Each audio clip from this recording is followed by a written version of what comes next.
QSO Today, episode 422, Murray Greenman ZL1BPU, Revisited. This episode of QSO Today is sponsored by ICOM America, makers of the finest amateur radios and accessories for your ham radio station, and by Nuts and Bolts Magazine. Welcome to the QSO Today podcast. I'm Eric Guth, amateur call sign 4Z1UG, where I demonstrate the diversity and relevance of the amateur radio hobby and its impact on society by interviewing ham radio operators, many of whom played vital roles in shaping our technology through the amateur radio hobby. And while many people might say, ham radio, do people still do that? This podcast demonstrates through in-depth interviews just how amazing, diverse, and dynamic the amateur radio hobby continues to be. My life has been upside down now for over the last month, so I have not recorded many new episodes of the QSO Today podcast. As I'm lining up a new list of guests, I'm going back into the archives of over 400 episodes to highlight some of the key players in this hobby. Please understand that my selection is without bias, just a feeling of what should come next. Murray Greenman ZL1BPU, now a silent key, was my guest in episode 71 more than 5 years ago.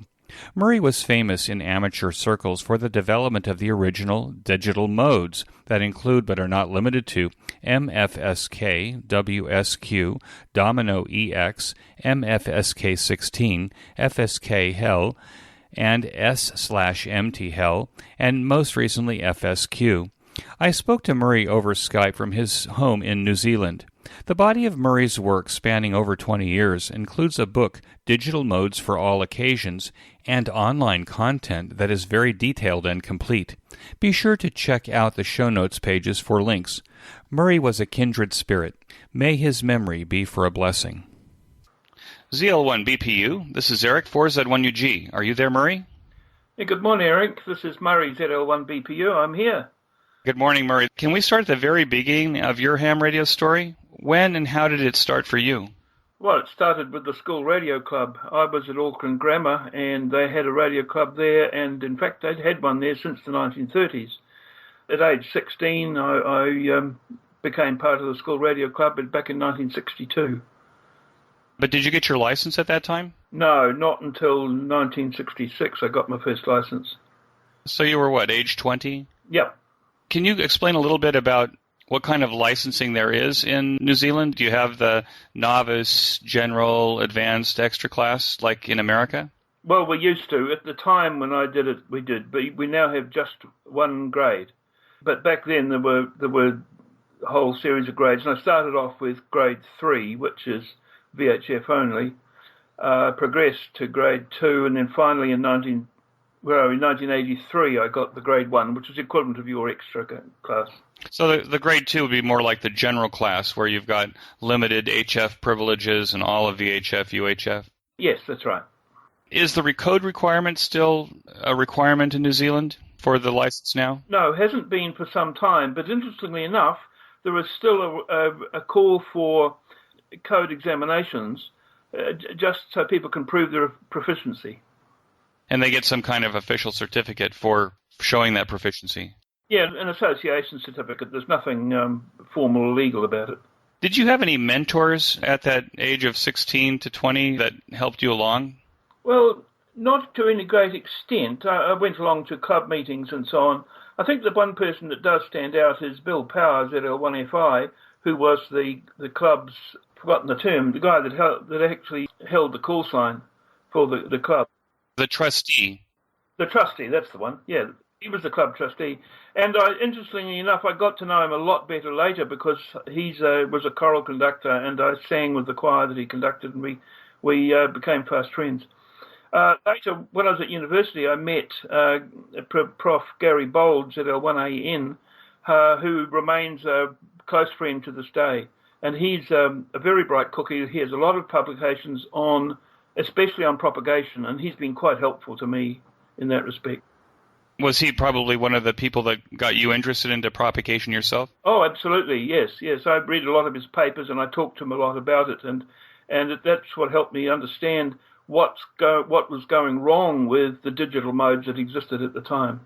And those digital modes were what, CW and RIDI? Yes, and later PSK31. and none of which performed terribly well under the sort of circumstances which I was interested in using them. Was your first call sign the one you have now? No, I was ZL1TCL, the T meaning technician, which is the call sign that went with the Grade 3 license.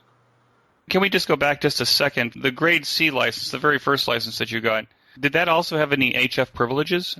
No, the Grade 3 was VHF, UHF only. Do you remember what your first rig was once you first got on the air? Yes, I converted an AM taxi radio to 2 meters. All valves, of course. Back then you couldn't buy commercial, not that I could afford it, but you couldn't buy commercial radio gear in New Zealand then. This could have been Motorola, GE, something like that, commercial radio? It was actually Plessy, but yep, the same sort. Same sort of thing. And just for our listeners who don't know this, valves are tubes. That's right. Yeah, in America we call them tubes. Yep. Had a 2E26 final. Yeah, I think my first 2-meter radio was a Motorola GGT, U43 GGT. It was a converted FM taxi radio. We had AM radios back then, and nobody thought of using FM here until about 1970. The first 2-meter repeaters came along mid-70s, and that's when FM really took off. But was the first 2-meter repeater in New Zealand an AM repeater? Could have been, yes. There was one in Dunedin a long time back, but it's ancient history. I don't remember for sure. I grew up in Los Angeles, and I came in after the AM repeater that was in the Los Angeles area went off the air, but I do recall that there was one at the time. Yeah, well, the one we had down in Dunedin, I think, was a linear repeater, and it was around for quite a long time. Would operate with SSB as well. How did ham radio play a part in the choices that you made for your education and career? Oh, I did science at school and went off to university intending to do chemistry, but got derailed somewhere along the line and ended up studying electronics and made that my career. So, yes, it had quite an impact. And I came to the conclusion, and I will advise anybody in this line, you might as well enjoy what you do for a living. So choose a career that you enjoy doing. So that's what happened. I became an electronics technician and later an engineer for the whole electronics engineer for the whole of my professional career. I first specialised in test equipment and then home appliance design and automotive design, and that part of things took me to the UK, where I was designing equipment for heavy trucks, engine control and display stuff, and then off to the States to continue the work there and do a lot of field trialing stuff of equipment for trucks. I designed a black box for use in trucks. It recorded data of all the inputs from the various sensors, how far down the throttle was, worked out what gear the truck was in, what the engine revs were, how much fuel was being burned, all that sort of stuff. It enabled the truck management people to work out which of their drivers were the most efficient, which of the trucks was the most effective. It was a very, very powerful system, and of course it's used a lot more now. That was back in the mid-90s. And what did you record the information into at that time? Into RAM or? In battery-backed RAM with an 8085 processor back then. As I recall, that was a pretty big processor for that kind of an application. I mean, it wasn't the 8085 used in early PCs? Oh, sure, yeah. We used it because we needed a reasonable amount of speed and the performance. I only chose the hardware. I didn't have much to do with writing the code for it. Of course, the engine controller itself puts out all this telemetry information that we collected. And although I worked for the company that designed the engine controller, I didn't have any say in the design of that either. Well, as an aside, I mean, to put a microprocessor at that time into a truck meant it was really a kind of a hardened system. Oh, absolutely. And I learned a lot about the whole business of designing electronics to survive an automotive environment. It's the terrible voltages that you sometimes have for example, when the battery momentarily makes disconnection while you're cranking the engine, you can get spikes that are 500 volts high, things like that on the power line. Also, temperature range. It had to survive minus 40 to plus 85, and it's quite a lot of vibration, of course, as well. So yes, there's a lot of interesting work there. I later did.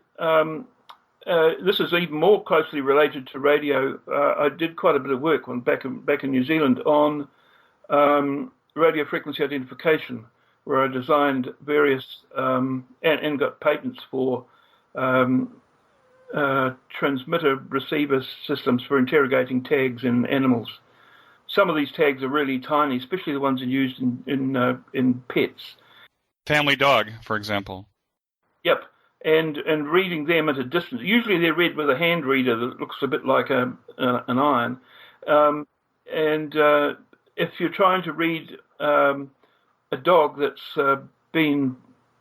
basically feral, that can be quite dangerous. And the reader I developed was able to read one of those tags, one of these tiny little grain of rice sized tags at about 800 millimeters.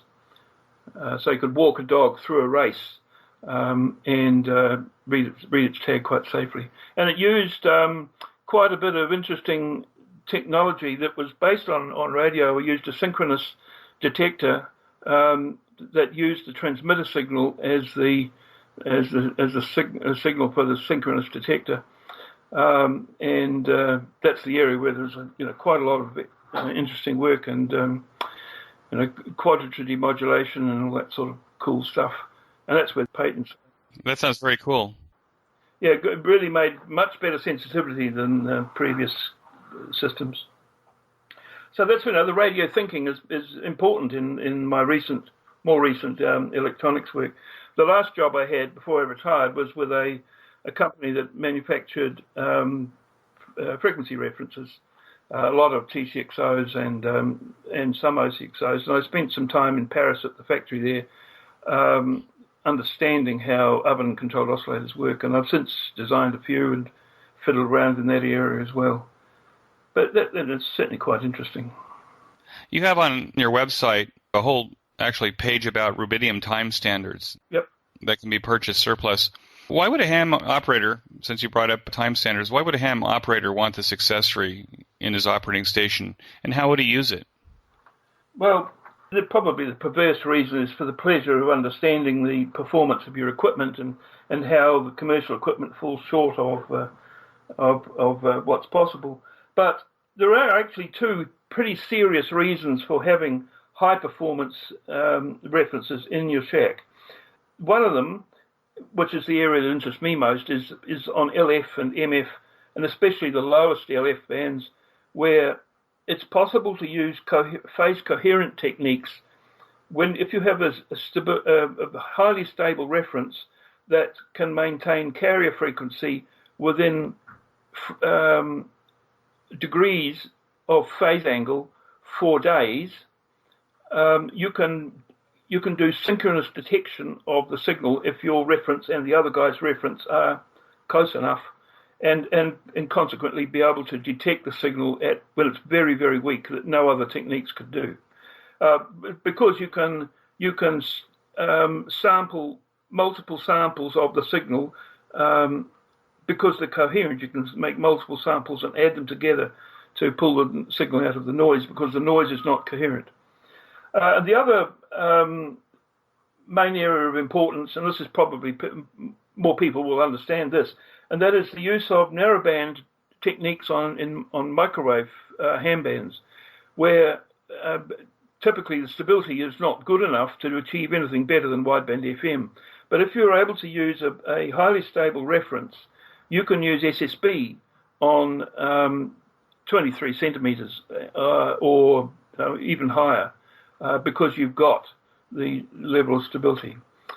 I've got not just rubidium standards, but I have in front of me here a GPS discipline reference. I've got a couple of others as well, and I've also designed one Although, of course, it's not quite as good as this one. There's a lot to be known about, and a lot to be learned about actually making references that are GPS locked. Yeah, I have some surplus test equipment. I sometimes wonder whether or not the frequency standards in them are, still up to snuff. So I had thought about putting like a bench reference that I could, plug into these devices just to make sure that I'm actually on frequency with the devices that I have. And the 10 megahertz reference seems to be kind of universal. Yes. 10 megahertz rubidium standard is not expensive, and they are quite convenient because they don't need to be powered all the time. You just turn it on, and within 5 minutes you're well within 1 part per billion, and then you just dial your receiver up to whatever frequency. For example, I've got one sitting here on 14.999 megahertz, and if I wind up the gain, you'll hear it. You can probably hear that. That's WWV on 15 megahertz. Now I can plot that with a special spectrogram program and actually look at the difference between the local receiver and WWV. Obviously, WWV isn't its reception isn't as stable as my local reference, but the local reference is there as well, and I can plot. And I am currently plotting the performance of a receiver which has only been running now a week, and it's still settling in. It's currently 0.35 of a hertz low at 15 megahertz. So I can measure down to 0.1 of a hertz without any trouble. And now this message from ICOM America. Heard it, worked it, logged it. This summer, keep your competitive contesting edge with ICOM. Our high-powered base stations cut through pile-ups, letting you work the bands and log those contacts. Contest from the comfort of your home or remotely with the RSBA1 app. The ICOM IC7851 gives you a new window into the RF world, and its on-air excellence is unparalleled.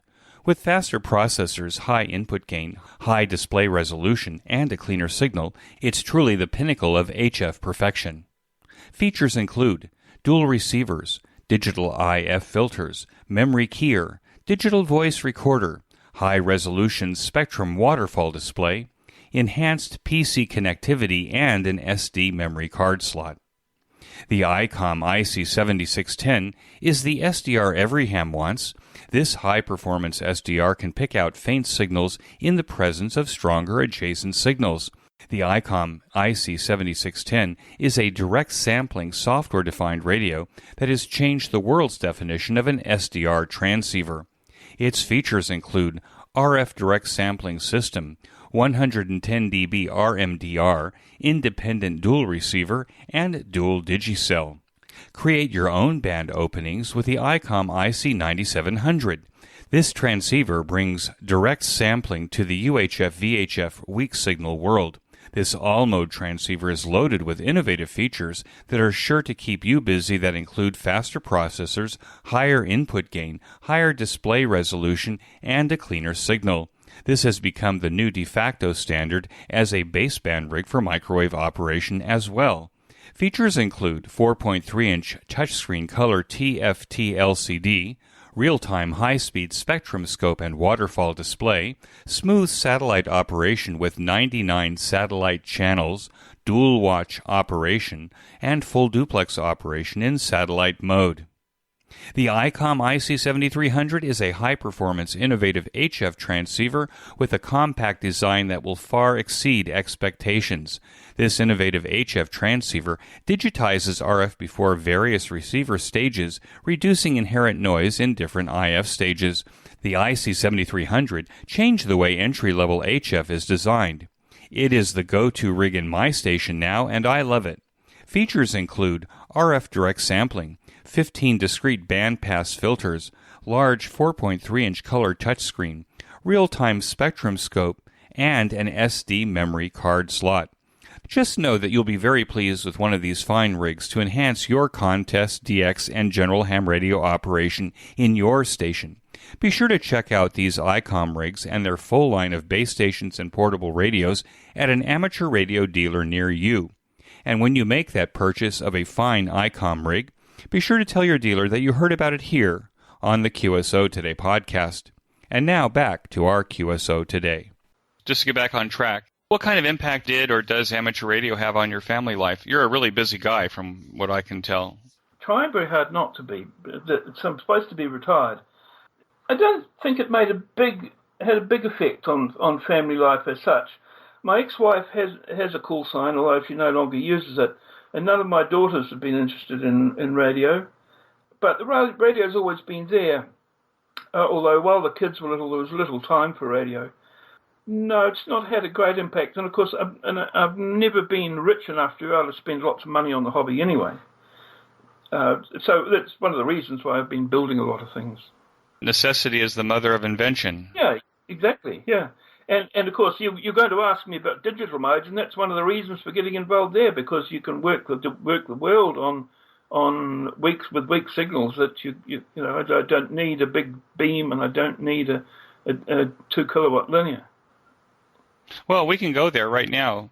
You're famous in amateur radio circles for your development of digital modes, including but not limited to MFSK, WSQ, Domino EX, MFSK16, FSK Hell, was it S/MT?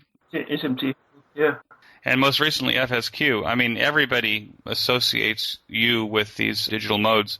Right. What was the trigger that caused you to not only become interested in the digital modes, but become one of its leading pioneer developers of these modes? I couldn't afford expensive equipment, so I was therefore quite interested in what I could achieve with lower power. When I got my when I passed from the grade 3 license to the grade 1 license, I had to pass the Morse test, and I had to do before I passed the Morse test for the second time, I had to, which is more stringent, I had to do a year's operating in the grade 2 license with only 80 meters. So I was determined that I would do it all on CW, and I worked some amazing DX on 80 meters on CW, and it taught me that weak signals and CW or digital modes was the way to go. And that's what interested me in the digital modes, first of all. So the first one I used was RTTY. Was never terribly happy with it because obviously RTTY was designed for use on landlines, and its performance on radio has always been poor, despite the fact that it's still used for contests. PSK31 came along. I was the first first Southern Hemisphere operator on PSK31. But again, I was a bit disappointed with its performance, and that's really set me off into thinking, well, why is it that these digital modes don't perform as you would like? And that got me into thinking about the ionosphere and asking questions about what actually happened to the signal as it passed through the ionosphere. So the area where I first started looking was this long-distance DX, particularly long-path DX, where the signal passes through the northern, or usually for us, the northern polar region, where there is a lot of fast-moving variations in the ionosphere, which causes Doppler shift. And it's that Doppler shift was effectively adding noise, phase noise, extreme phase noise to the signals, which makes modes like PSK31 so ineffective over long paths. And that's really where I started, and that's where MFSK16 came along. Nobody at that point had ever done an MFSK mode for amateur use. And so I had to research that right from the ground up, looking at commercial and diplomatic modes such as Piccolo, and working out what was so good about them and why and what they achieved and how they achieved it. Can you explain what MFSK is? Multi-frequency shift keying. MFSK16 uses 16 tones, and it sends a digital code which represents different numbers as one of each one as one of 16 tones. There are 4 bits of data on each tone. and and that's encoded in a complex manner. And I published a specification about 1989. The person and suggested that somebody might like to have a go at coding this, because I thought it would work, having not ever done it before, nobody had done it before, and because this was in the very early days of PC sound cards. And the person that took up the challenge was Nino Porcino, IZ8BLY. And with his cooperation, he wrote this software, and we tested various versions of it and worked out what was the best parameters were. And while we were testing it, we spent quite a lot of time on the air talking to each other. This is New Zealand to Italy. Wouldn't dream of doing it now, as the conditions are so poor.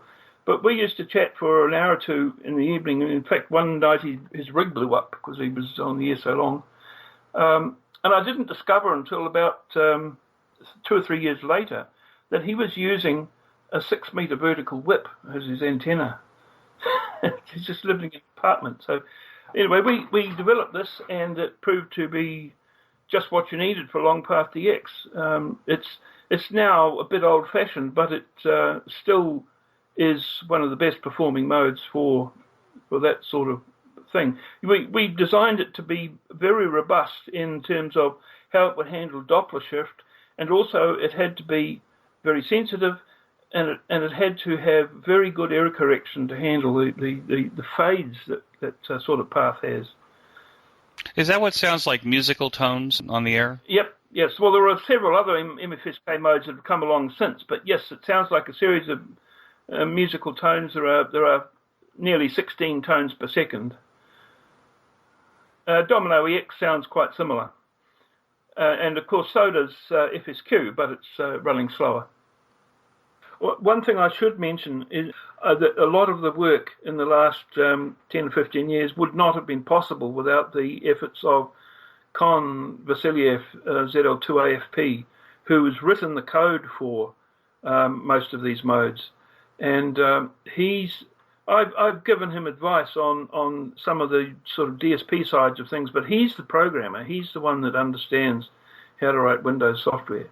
And so it's been most of these modes have been a collaboration between he and I.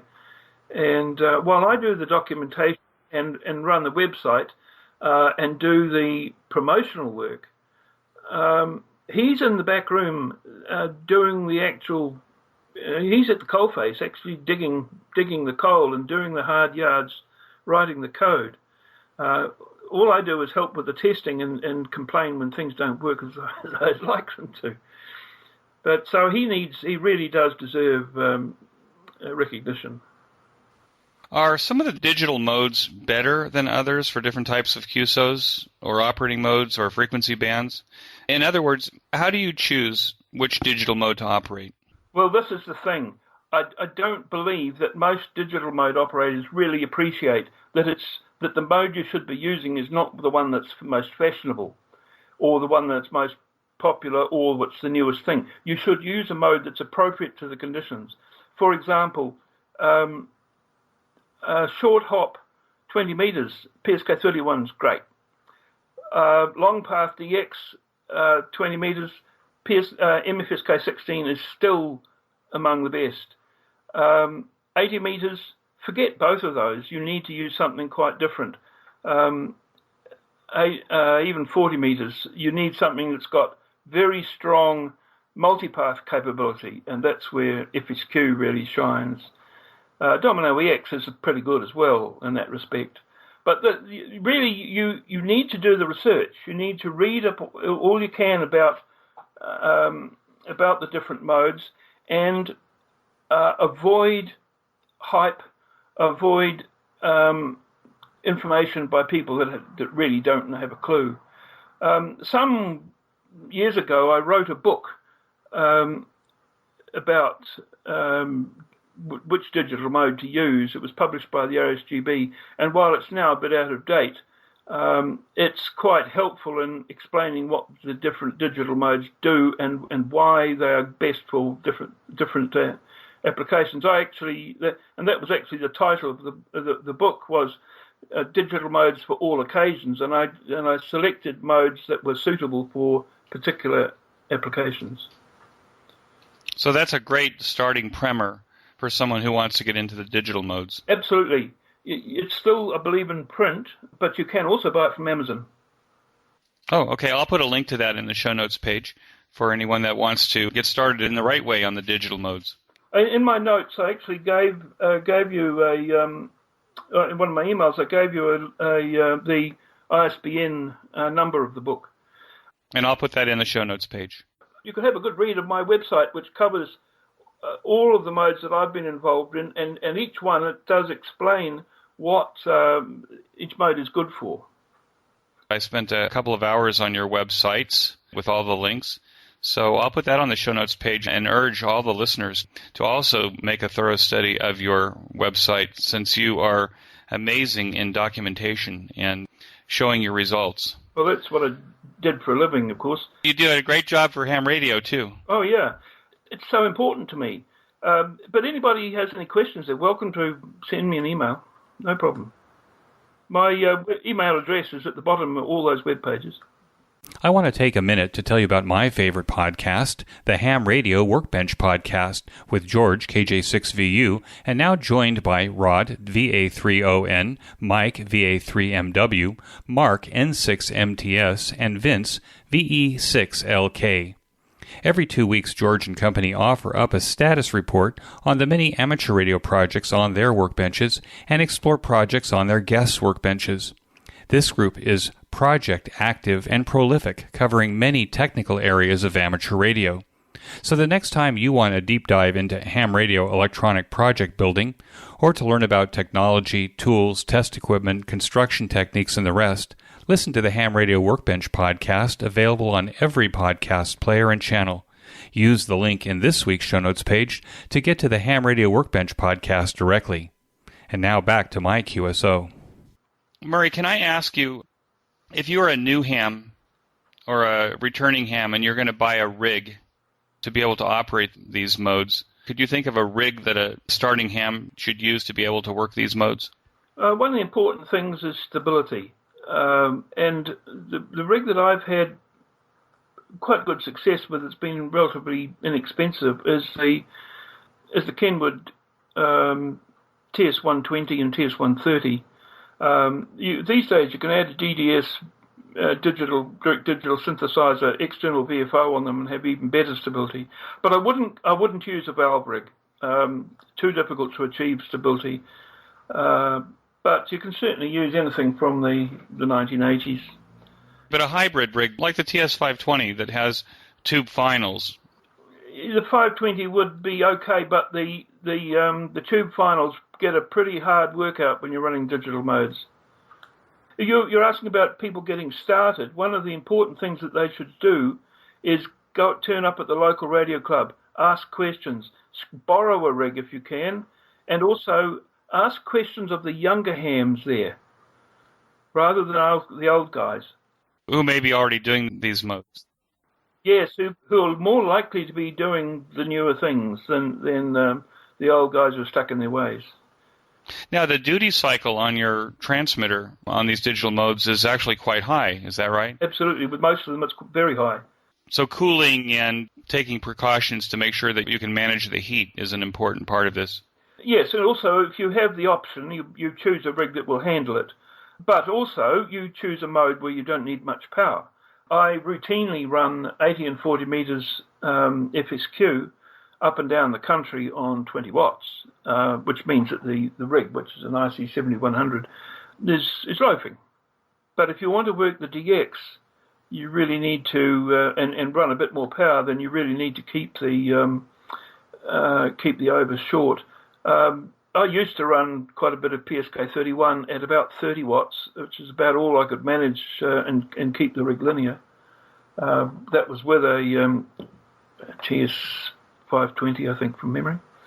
If you're a QRP operator, and with the sunspot cycle now on its decline, What would you do on QRP on, say, 40 and 80? Oh, without any question, I'd run FSQ. There are several guys here in the South Island, which is 1,200 kilometres from here, who run Yaesu. What's the little Yaesu QRP? The 817? Yeah, FD817. That's right. And they're easy copy up here during the day on 40 metres. And maybe DX at night on 40. Well, you might, but the trouble with us is that we've got an awful lot of ocean between us and anywhere else. Well, I think that's been one of your greatest challenges if you work QRP from New Zealand, is that you are about as far away as you can go. Yeah, that's right. We're 2,000, 3,000 kilometres from anywhere, and even then it's only Australia. That's right. You have a very complete introduction to the study of the ionosphere on your website. Yeah. And I'll include links to your site in the show notes for this episode. How did this interest develop? I think you touched on it earlier, but how did this interest in the ionosphere develop? And what's the most important takeaway from this study that you can share with the listeners? Well, I was interested in doing something better than RTTY and PSK31, and I realized that what was causing the problems of the signals, which was not immediately obvious, because often the signals are quite strong, but you just can't decode them.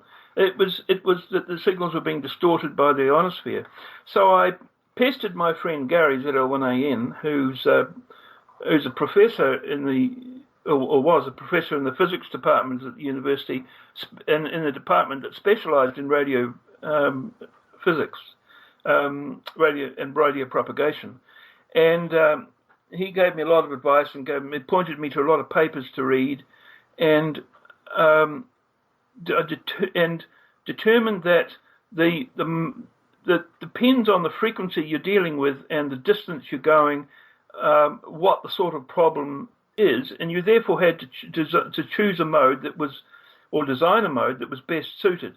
For example, 80 meters, the big problem is multipath, caused by reflections off the F1 and F2 layers at night, where you get timing differences of maybe 100 milliseconds, and there will be some Doppler shift, but the timing difference is what made RTTY such poor copy, because the timing differences were greater than the length of each symbol. So that led me to understanding what was causing the problems with existing modes, and what type of problems occurred on different bands. And the page that you've seen on my website has been vetted by Gary, and we've discussed it at length about what causes what and where, and you can take from that a lot of information about what sort of problems you should expect on each band. And since then, I've been able to use a really good simulator to simulate all these propagation problems, and we've been using simulators extensively in the development of the newer modes. All the way from MFSK 16 onwards, we've used the simulators. And if you don't mind, I mean, when you say simulator, what comes to mind is, like a cloud chamber or something weird like that. I mean, that's what comes to my mind. How do you simulate the ionosphere in these digital modes? Simple. It's a piece of software. The one I use is PathSim, written by Mo Wheatley, AE4JY, and it takes a radio signal and messes around with it. It takes an audio signal and messes around with it. It sends different versions of the signal on different paths through different delays, shifts them in frequency and shifts them in time, and recombines them, and then adds noise as well. And he's got a series of calibrated simulations which simulate particular ionospheric effects. And so you can run tests by making a recording of a particular digital mode, and it's just an audio recording, it's a WAV file, and then play it back through the simulator and try to receive it. And the beauty of it is that you can make a standard recording, play it back through the simulator, and you can do that 10 times and you'll get the same results. won't get errors in the same place every time, but if you count up the number of errors in a certain given amount of time with the same conditions, you'll get the same results. It's extremely repeatable, which is just great for doing this sort of testing. And you'll see on the website there are quite a lot of places where I've got comparisons between modes. And there's one paper that I wrote, it's on the FSQ page, that relates to how FSQ compares with other modes, and that's got quite extensive simulated testing on it. Do you think that you've gone about as far as you can go with the digital modes? I mean, is there more that can be improved? Yes, there always will be. New things coming along all the time. The latest thing, of course, is the use of software-defined radios. And radios are not bits of hardware anymore. They're quite small bits of sophisticated hardware connected to very powerful computers. And so there's a whole area there that's changing and morphing. Plus, we're understanding more about propagation all the time. I concentrate on HF and in recent years on the low end of HF, but there are interesting things to be looked at VHF and UHF as well. There are other people that are developing modes in those areas. You can't be an expert at everything, and it's there's a lot of ground to cover. But yes, I think there's a lot yet to be learned. You designed, built, and operate an MEPT, or a Manned Experimental Propagation Transmitter. What is it, and how do you use it? Well, one of the most obvious... Well, I'll mention a use first. One of the most obvious uses is in testing new modes. Now, what effectively it is, it's like a special purpose beacon, if you like. Now, we're not, of course, being amateurs, we're not allowed to operate beacons as such, which are unmanned, unattended.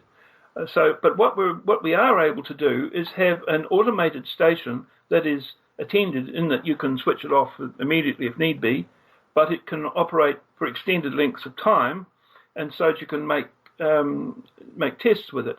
And so the one I've got 2 or 3 different ones that I can use, but the one that I use most of the time is out in the garage, and it is conventional HF SSB exciter, reasonably conventional HF power amplifier, and an antenna tuner, and it's controlled by a tiny little Linux box, and all it does is transmits audio files. I pre-record the message in whichever mode, and of course I can have recordings in a dozen modes and send them one at a time.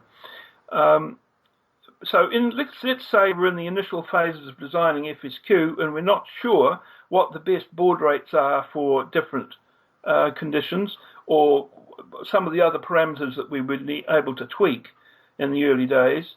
And so I could make recordings with the different settings and load those into the MEPT and have them transmit 24 hours a day, and we could look at propagation 300 kilometers away or 1,000 kilometers away and see which of the modes gave best performances at which time of the day, and in the end, it allowed us to select the most appropriate modes and speeds for the conditions we were wanting. So that's one of the major uses I've put it to. But they're also used quite widely for just fun. The people like to know what propagation is going on, and one of the major uses is to transmit a mode, one of various modes which are in the family called QRSS3. In other words, modes that you can decode visually on a program called Argo in its 3-second mode. It integrates. It's a fast Fourier transform which integrates the signal for 3 seconds. It integrates for a second, then averages, and it works best with signal elements that are 3 seconds long. And that's why we call it QRSS3. QRS means send more slowly, QRSS means send much more slowly, and QRSS3 is pretty slow. It's about 1 word per minute. And it enables you to use very low power. So a lot of these MEPs that you see on, let's say, 30 meters, which is very popular for this, 100 milliwatt stations, and often they are operated by people who really haven't much opportunity to do receiving because they live in an apartment which is very noisy, but they can put a wire out the window and run a 100 milliwatt transmitter and then go on the internet and see where it's been received.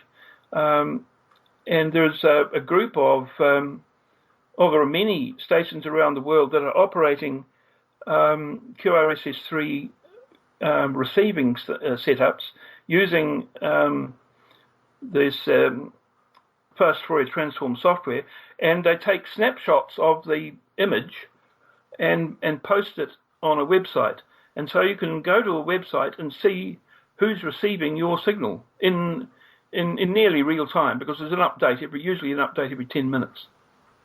As opposed to, say, WhisperNet, which is using, what, JT65? No, it uses Whisper. Oh, Whisper, I'm sorry. Yeah, and, well, yes, in a way, it's very similar, and often the same people do the same things. The WhisperNet has a 2-minute update cycle, and you can look at the digital signal. The difference is that the QRSS stations are analog, if you like, and they're decoded visually. So there's no automated station for looking at the reports. It's all done visually. If you look up QRSS or look up the software which is most popular, which is Argo, ARGO, there's a lot of information out there, and there are plenty of good stations that are doing the receiving. These people also have an email group. They call themselves the QRSS Knights. That says in Knights in Armour, KGHTS. There's a lot of toing and froing. They're learning a lot about propagation that you would never learn any other way, because these stations are running all the time. We will return to our guests in just a moment. Nuts and Bolts magazine is a new sponsor and is an amazing resource for new and old hams alike. Click on the banner to get your online or paper subscription of Nuts and Bolts. A new way to show your support of the QSO Today podcast is to buy me a coffee. I consume gallons of coffee to create this weekly podcast. Invite me for coffee by pushing the yellow button, Buy Me a Coffee, on the QSO Today show notes page. And now back to our QSO Today. Do you ever look at remote SDR stations on the internet to see if you can hear your signals around the world? Oh, sure. And I don't usually get very far DX-wise, but I've also used other people's stations that you can actually access remotely and steer them around the bands and transmit it to them and analyze the results that way. It is quite a problem if you want to understand what's going on. It's much better to have someone else do the transmitting so you can look at the signals. Whereas if you're doing the transmitting yourself, you're relying on someone else to send the results back, which is never quite as satisfactory. You have a web page devoted to your unusual collection of radio receivers. I think I even saw a Drake 2B in one of those pictures. Yep. Do you have one receiver that you think is the most interesting? And what makes it interesting and different from the rest? Oh, golly. Well, that's the reason I collect them. I probably three that I would like to mention. The first is right in front of me here. It's the Harris RF505A. It's made in 1971. It was built as a military and, largely as a military receiver, monitoring receiver. You can't dial up and tune up and down the bands with it. It's fixed. It's one of the earliest synthesized radios, and it's got knobs to set the frequency. 1971. It is still one of the nicest receivers, most stable receivers, bulletproof, completely bulletproof. And here it is, still running here in the shack. You mean physically bulletproof, not just electronically bulletproof? No. I mean, it keeps receiving even while I'm transmitting on the air on some other band. It's bulletproof in that sense. It's physically quite rugged as well, but it's not meant for field use. It's a monitoring receiver. A listening post receiver. Yeah. the sort of thing where you'd have a rack of them running on all the different all the different frequencies that a military base would be required to listen on. You said you had two more? Yes. The second one is one of the three Drakes that I've got, and that's the Drake R8A. It dates from 1995. Some really nice advanced design inside it. And by the way, both it and the Harris have no RF amplifier. They have diode mixers right at the front end. Very good intermodulation performance. So that's the second one. I recently got that free and had to repair it, but it's going very nicely. And the third one I'd like to mention is one you'd never have heard of, and in fact I've still not managed to find any data on it, and that's a Plessey PR152. It's a germanium transistor radio. I had to get up off my chair to find out. Made in 1962, so it runs off -9 volts, germanium transistors. It's really a shortwave receiver, not a communications receiver. It has a BFO, but it's not that wonderful. What's really special about it, apart from the fact that it's got remarkable sensitivity for being a germanium transistor radio that goes to 30 megahertz. Remember 1962, that was the era of the early portable transistor radios. So this radio not only covers all that range and has remarkably good performance, and it's still going now, but it has an amazing dial.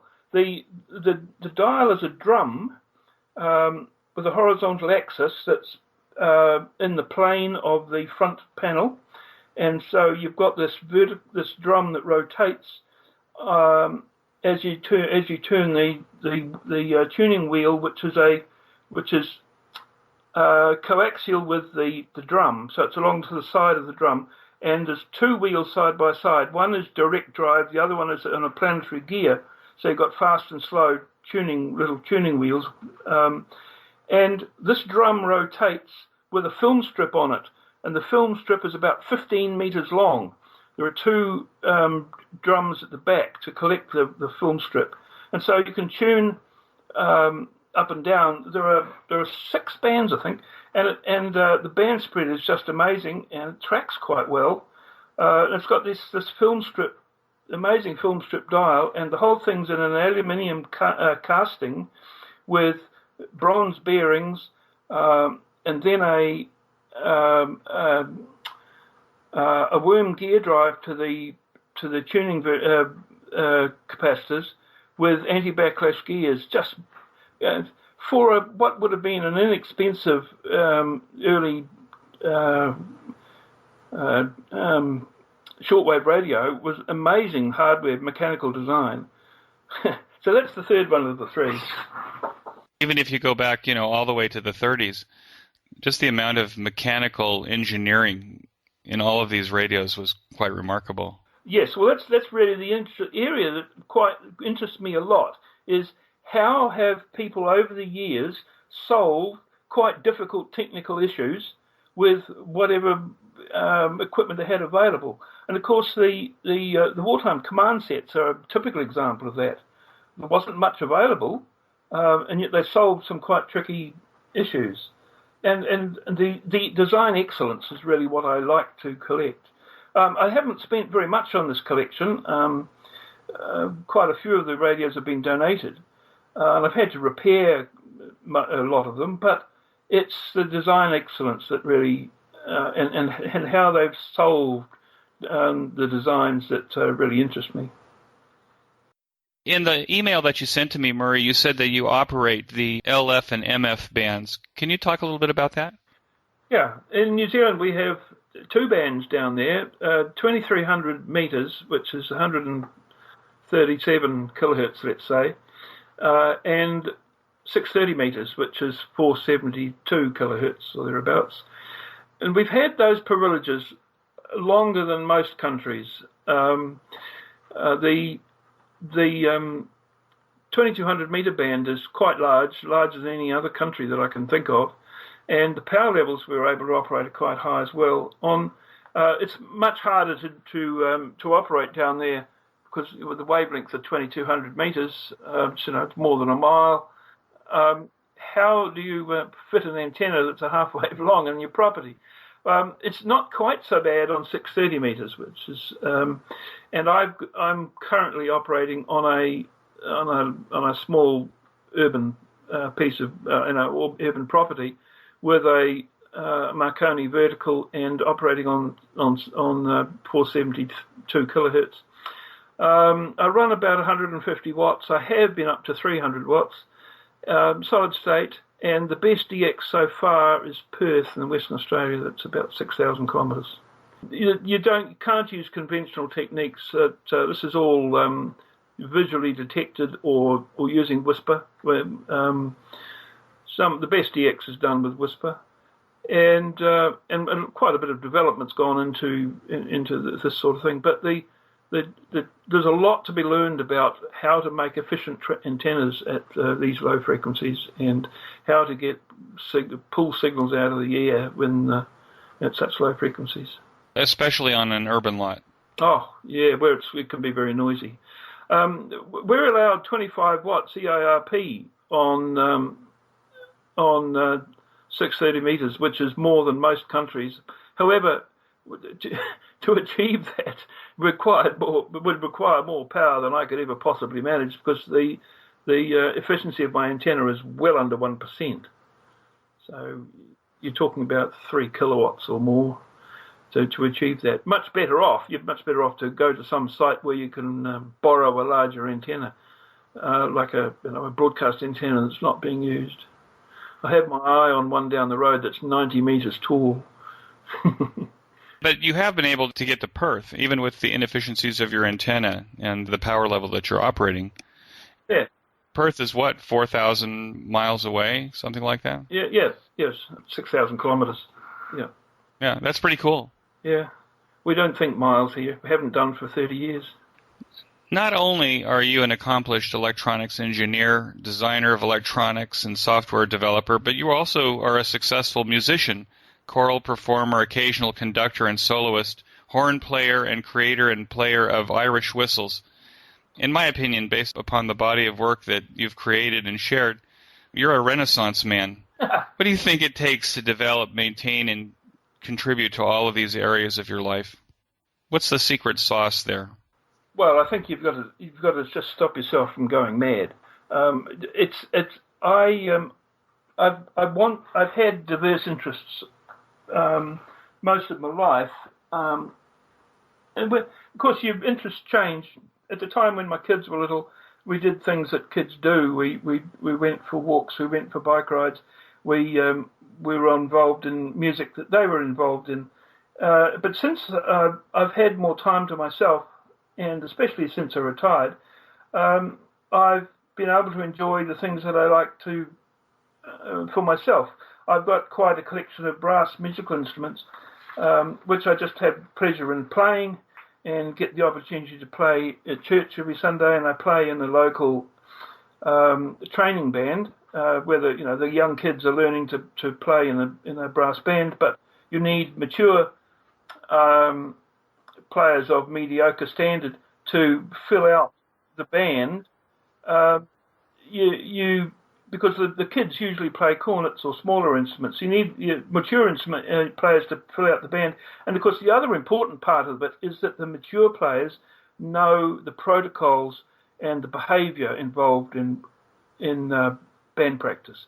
Whereas the kids, they jump up and down and run around and have a noisy and so on. And they don't have their instruments ready when the conductor lifts his hand to start playing. Lifts the baton. That's the sort of thing that it's got to rub off on the kids. So that's an important role that they have. But I just have always loved music.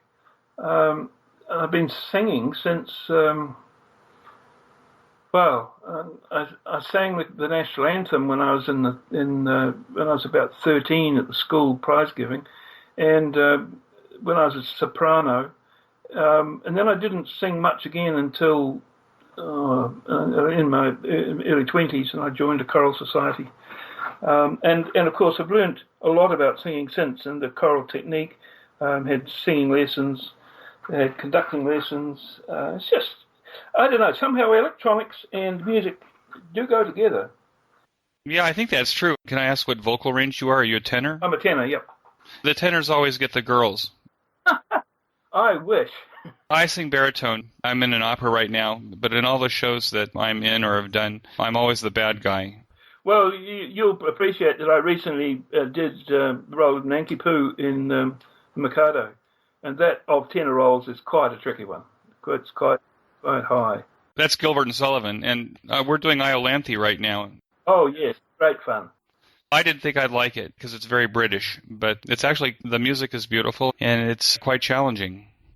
Oh yeah, there's a lot that's frivolous about Gilbert and Sullivan, but at the same time, there's some good stuff. Really is some good music. Anybody that subscribes to the QSO Today mailing list, I always ask them what their biggest challenge is in ham radio, and usually the reply I get is that they just don't have time for it. I'm looking at your body of work, and I'm wondering, Murray, how did you have time for it? Do you put it on your calendar? How do you make it all work?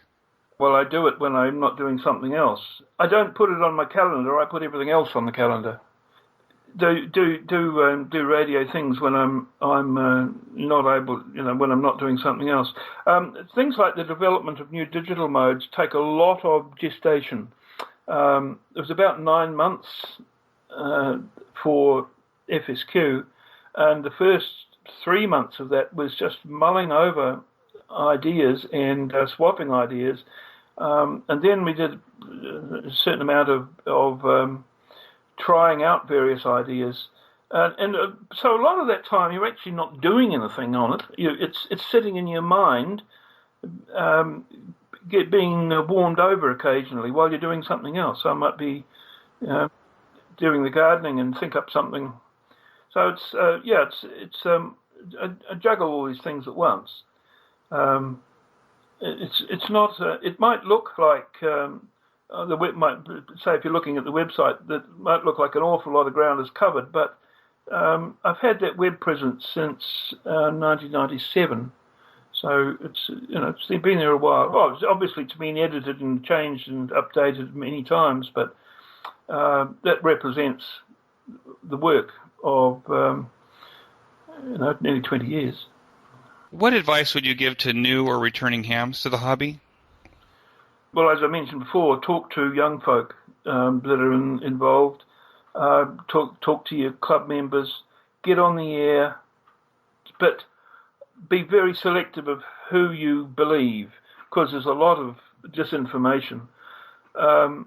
Find the experts. That's the thing, and that's why going along to the club is important, because you can see people face to face, and and they'll tell you who they know and who knows about the sort of things you're after finding out about. It isn't easy for people who live in isolated communities. The best they can do is get involved in various internet mail groups, but the problem there is there's a lot of misinformation. Yeah, you just have to weigh the body and kind of pick out the nuggets. Well, yeah, you can fairly soon identify, if you just lurk on these various pages, you can very soon identify the blowhards, and also reasonably soon find the guys that are rock solid experts. And it's been my experience that you can write to these guys for advice, and they will give you really good advice. But you need to find out who they are first. Yeah, I think there's a lot of great groups that are amateur radio subject-based. And if you follow them for a while, you kind of figure out who the experts are and who the blowhards are, and absolutely, yeah, who the occasional coming in to shake things up people are. I think the internet has become an amazing resource for this kind of sharing. Yeah, well, I'm a member of quite a lot of groups, and I started a few. Somebody beat me to it with the FSQ group, but even so, I'm a strong supporter of it, and you'll see me there just about every day answering something or other or giving advice. And it's important, it's important for people like me who have the experience to help these guys out. Well, I think with that, I'm going to wish you 73, and thank you so much for coming on the QSO Today podcast. You're a wealth of information and wisdom. I want to thank you and wish you 73. Oh, you're very welcome, Eric. Thanks for having me. 73. That concludes this episode of QSO Today. I hope that you enjoyed this QSO with Murray. Please be sure to check out the show notes that include links and information about the topics that we discussed. Go to www.qsotoday.com and put in ZL1BPU in the search box at the top of the page. That search will return 2 responses, the original interview in episode 71 and the new episode in episode 422. My thanks to ICOM America for their continued support of the QSO Today podcast. Please show your support of this fine sponsor by clicking on their link in the show notes pages. You may notice that some of the episodes are transcribed into written text. If you'd like to sponsor this or any of the other episodes into written text, click on the transcribe button at the top of the show notes page. Support the QSO Today podcast by first joining the QSO Today email list by pressing the subscribe buttons on the show notes pages. I will not spam you or share your email address with anyone. Become a listener sponsor monthly or annually by clicking on the sponsor buttons on the show notes page. By using the Amazon link on the home page before you shop at Amazon allows Amazon to send us a small commission on what you purchase that further keeps our QSO Today project going. I am grateful for any way that you show appreciation and support. It makes a big difference as we work towards episode 500. QSO Today is now available on a large number of podcast players and now a host of podcast services and applications. We are Podcast 2.0 compatible. I now use the Fountain podcast player to listen to all of my favorite podcasts. Until next time, this is Eric for Z1UG 73. The QSO Today podcast is a product of KEG Media Inc., who is solely responsible for its content.